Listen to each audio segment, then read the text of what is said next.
Hukum mungkin tidak asing lagi di telinga kita. Sesuai dengan isi pasal 1 ayat 3 Undang-Undang Dasar 1945, negara Indonesia adalah negara hukum. Oleh karena itu, negara Indonesia tidak akan pernah terlepas dari yang namanya hukum. Namun realitanya, upaya untuk menegakkan hukum masih sangat rendah di Indonesia. Maraknya kasus pelanggaran hukum di Indonesia disebabkan karena kurangnya kesadaran masyarakat akan pentingnya menaati peraturan. Oleh karena itu, hukum di Indonesia masih bersifat heteronom, yang artinya pelaksanaan hukum masih bersifat paksaan tanpa adanya kesadaran daripada masyarakat. Sebagai negara yang sadar akan hukum serta pentingnya hukum itu bagi kita, lantas apa yang harus kita lakukan untuk menegakkan hal tersebut?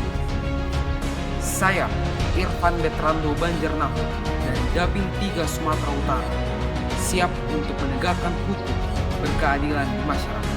Jika saya terpilih menjadi anggota Dewan Perwakilan Rakyat, saya akan membentuk organisasi pemuda atau remaja yang dinamakan Gema Patuh atau Gerakan Remaja Patuh dan Taat Hukum.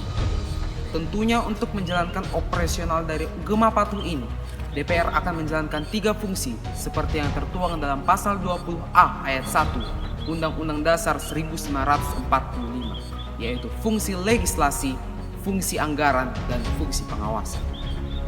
Dalam fungsi legislasi, DPR akan menetapkan undang-undang mengenai hukum berkeadilan di masyarakat. Selain itu, DPR akan menetapkan organisasi Gema Patuh sebagai agen pembantu dalam menetapkan hukum pidana sebagaimana tertulis dalam pasal 1 Kekuasaan Kehakiman nomor 4 tahun 2004. Dalam fungsi anggaran, Dewan Perwakilan Rakyat akan bekerja sama dengan anggaran pendapatan dan belanja negara atau APBN terkait dengan pendanaan Gema Patuh untuk menjalankan kegiatan operasional. Selain itu, DPR akan bekerja sama dengan Kementerian Pendidikan dan Kebudayaan terkait dengan sosialisasi ataupun pengenalan hukum kepada sekolah-sekolah maupun kepada tingkat pendidikan tentang praktik hukum.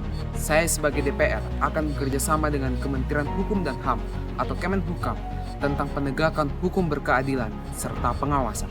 Selain itu, saya akan bekerja sama dengan Komisi Pemberantas Korupsi, Kepolisian, dan juga Komnas HAM untuk menegakkan hukum-hukum di Indonesia, sehingga pengenalan hukum tidak hanya sebatas teori, tapi nyata sebagai aksi. Mari tegakkan peraturan, remaja kenal hukum, taat aturan, masyarakat aman. Terima.